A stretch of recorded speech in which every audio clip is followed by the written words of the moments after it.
একটা খেলে বলবে আর একটা দাও। এত মজাদার চিকেন বান ঘরেই তৈরি করে নেওয়া যাবে। আসসালামু আলাইকুম, আমন্ত্রণ রইল আজকের রেসিপিটি দেখার জন্য। আশা করছি কাছে দূরে সবাই অনেক বেশি ভালো আছেন। খুব অল্প মশলায় চিকেনের পুরটা তৈরি করব এবং ছোট সাইজ করে চিকেন বানটা তৈরি করে নেব।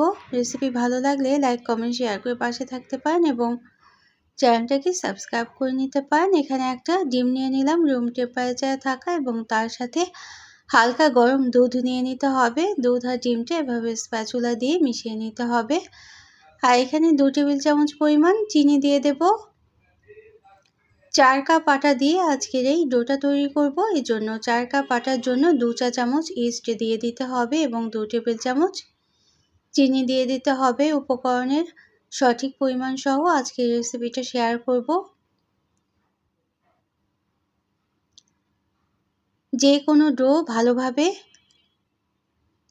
ফার্মেন্টেশন হওয়ার জন্য ভালো ইস্ট ব্যবহার করতে হবে। আর ইস্টটা ব্যবহার করার পর সবসময় ডিপ ফ্রিজে রেখে দেবেন, তাহলে ইস্টটা কিন্তু অনেক দিন পর্যন্ত ভালো থাকবে এবং নষ্ট হয়ে যাবে না।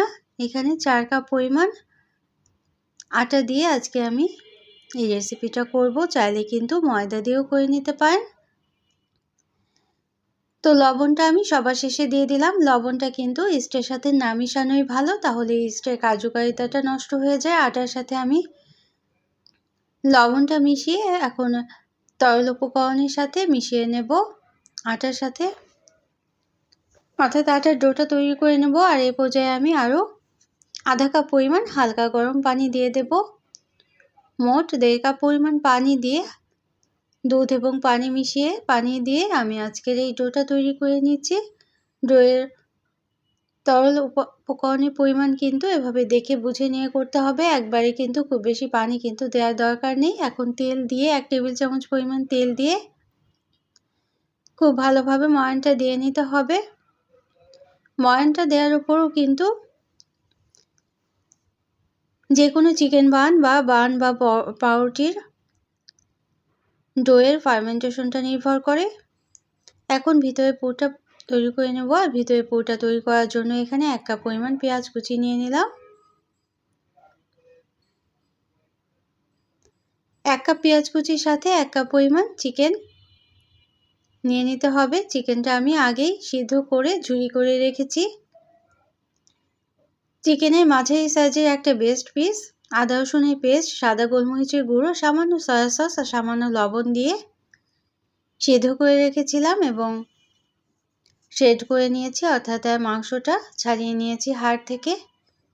সেটি আমরা এখন পেঁয়াজের সাথে দিয়ে দেব। আর 1 টেবিল চামচ পরিমাণ আদা রসুনের পেস্টও দিয়ে দেব। আর এখানে পেঁপে কুচি দিয়ে দিলাম। পেঁপে কুচিটা দিলে এতটাই যে টেস্ট হয় আমি কিন্তু আগে বুঝতে পারিনি। পেঁপে কুচি দিয়ে এবং পেঁয়াজ কুচি দিয়ে 1.5 কাপ পরিমাণ দিয়েছি। আর 1 কাপ পরিমাণ চিকেন ঝুরি দিয়ে দেব। এখন এটাকে ভেজে নিতে হবে কিছুটা সময়। খুব বেশি মশলা কিন্তু আজকে আমি ব্যবহার করব না। আদা রসুনের পেস্ট, সাদা গোলমরিচের গুঁড়ো এবং সামান্য গরম মশলা গুঁড়ো দিয়ে দিয়েছি। আর তারপর চাট মশলা দিয়ে দেব। এই চাট মশলা দিয়ে একদিন এভাবে করে পুর তৈরি করে এই চিকেন পানটা তৈরি করে দেখবেন, এতটাই যে মজাদার হয় আমি কিন্তু আগে ভাবতেই পারিনি। তো যে কোনো চিকেন বানের পুরটা কিন্তু এক এক দিন যদি এক এক রকমভাবে তৈরি করে নিতে পারেন, তাহলে এটার টেস্টটা কিন্তু একটু ভিন্নতা আসবে এবং খেতেও অনেক বেশি ভালো লাগবে। আর পর সাথে সাথে কিন্তু নেড়ে নিতে হবে। দিয়ে দেব 2 টেবিল চামচ পরিমাণ, আর 1 কাপ পরিমাণ দুধ আমি এখানে দিয়ে দেব। অবশ্যই কিন্তু এই দুধটা এই পর্যায়ে দিতে হবে। যদি কর্নফ্লাওয়ারটা দেওয়া হয়, কর্নফ্লাওয়ারের পরিবর্তে আটা অথবা ময়দাও কিন্তু দেওয়া যেতে পারে, একটা ক্রিমি টেক্সচার তৈরি হবে যদি এভাবে করে আটা অথবা কর্নফ্লাওয়ার দিয়ে এবং দুধ দিয়ে এই পুরটা তৈরি করতে পারেন। তো এখন আমি একটা চাট মশলা খুলে দিয়ে দিলাম, অর্থাৎ 1 টেবিল চামচ পরিমাণ হবে চাট মশলা দিয়ে দিতে হবে।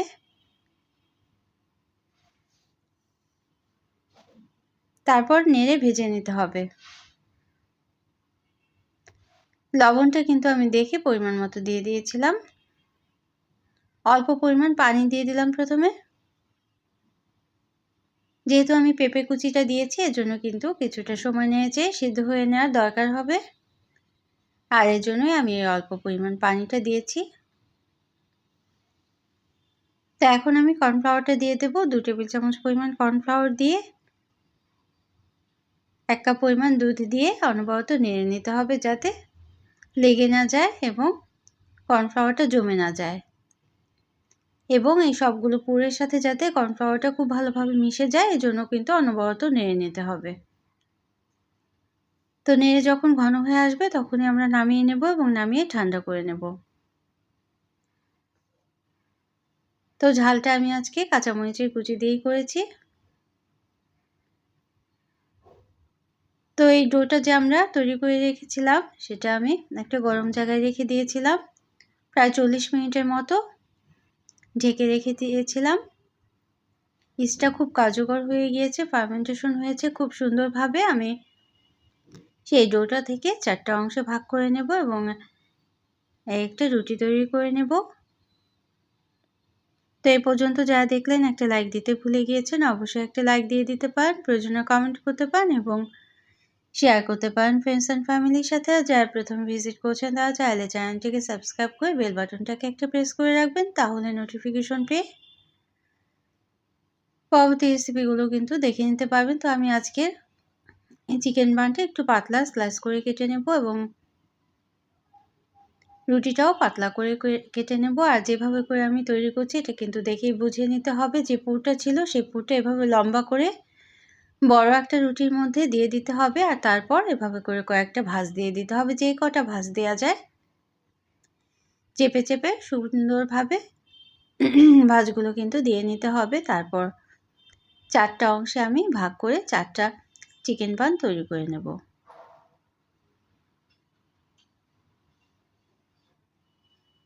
তো এভাবে 4টা চিকেন বান তৈরি করে আলাদা করে চেপে চেপে রাখতে হবে যাতে কিনারের দিয়ে ভিতরের পুরটা যাতে বের না হয়ে যায় সেটা কিন্তু খেয়াল করতে হবে। তারপর একটা বেকিং ট্রেতে বেকিং পেপার বিছিয়ে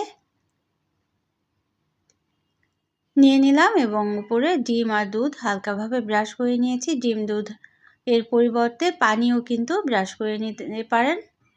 পানি ব্রাশ করে নিলেও কিন্তু খুব সুন্দর একটা কালার চলে আসবে উপরে বেক করার পরে।